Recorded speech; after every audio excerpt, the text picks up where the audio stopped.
Hi guys, it's me, Susan. I believe it's day 6 of the Broken Hip Club.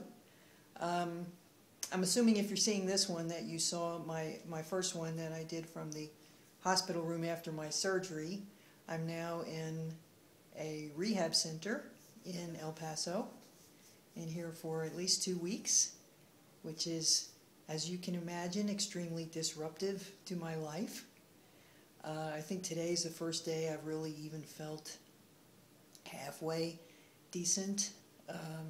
It's been so interesting to me that the emotions that I've had, obviously my concern about vanity is totally lost at this point. Yesterday I was very thrilled because I had my first shower in a week and got my hair washed, but I couldn't do anything with it, so this is just it. Just the way it dried.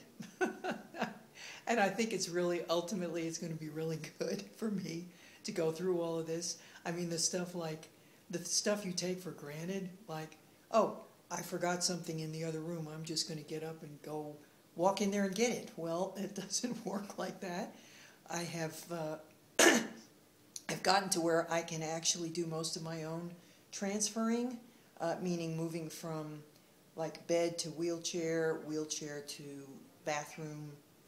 The only one I can't do is I can't get back into bed, because to do that I have to raise up the leg, my left leg.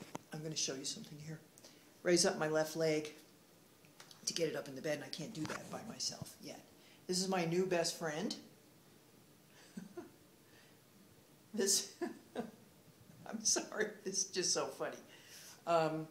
It's a thing to stick around here. I'm going to show you when I use it. Just watch what I do.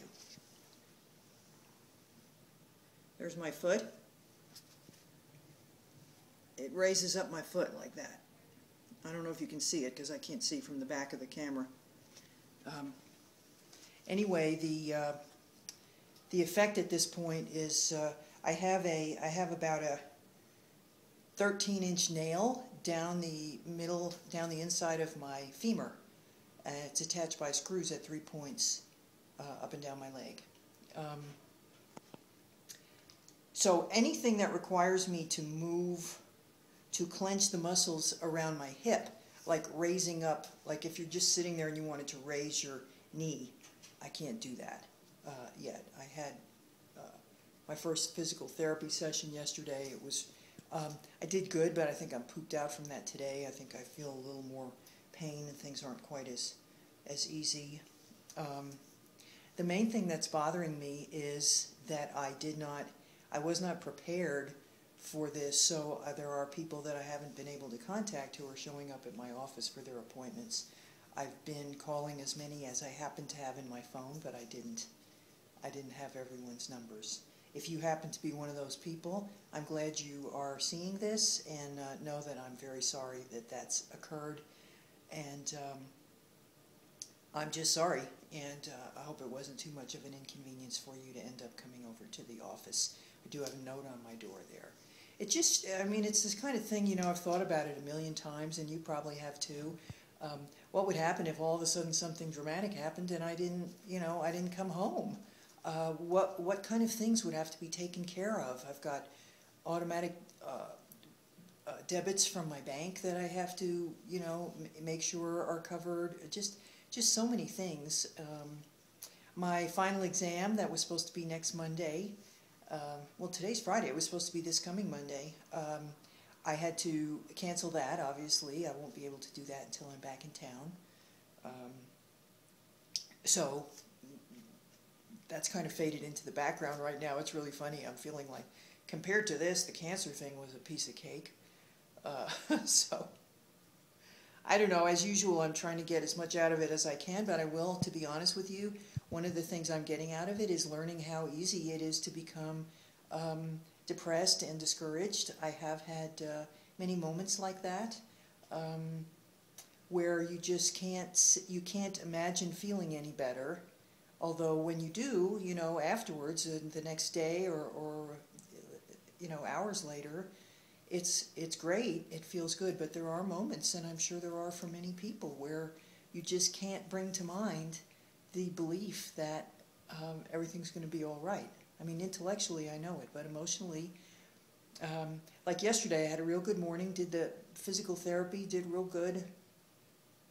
Real good meaning, you know, I walked 160 feet with a walker with barely putting any, just putting my toe, my injured toe on the injured side down and putting my main weight on my other leg. I'm very, very happy that I'm in as good shape as I was already before this, and keep that in mind. If you're not in good physical condition, you aren't going to be able to recover from something like this as easily. So if that helps motivate you at all. I don't know, I just wanted to check in and let you know I'm doing okay. Fortunately, I mean, there's so many weird coincidences here. I did live in El Paso for 12 years. I may have said this to you last time. I have a dear friend here still who came to see me yesterday and brought me some clothes and brought me a new charger because my phone charger broke. I almost panicked when that happened. I'm like, oh no, that's the only thing that allows me to be in touch with the outside world. Brought me a notebook, and so I'm going to be able to see her. The EMS, when they were driving me from the hospital to the rehab center, I told them that I thought, based on where the location was, that we would be going right by the house that I used to live in, that I lived in for 12 years in El Paso, and sure enough, it was actually on their route, but they slowed down when we got there, and I got to have a little walk down memory lane seeing that house. It was just surreal. So, you know, all in all, everything just, I don't believe everything happens for a reason. I don't believe that at all. I believe that we create reasons afterwards to make the best of it. And I am certainly going to do that. That's what I believe very strongly. You make the best of it and go from there. So I'll be in touch. I'll let you know about my progress. I'm doing okay. I've got pain, but it's nowhere near as terrible as it was the first few days, and certainly right after the accident happened. So I expect it's all going to be good and all going to be improving. And I appreciate all your concern, and I will keep you posted. And thanks a lot. And remember to live well, laugh often, and love much. And I will see you soon on the Cancer Club and the Broken Hip Club. Okay, take it easy. Bye.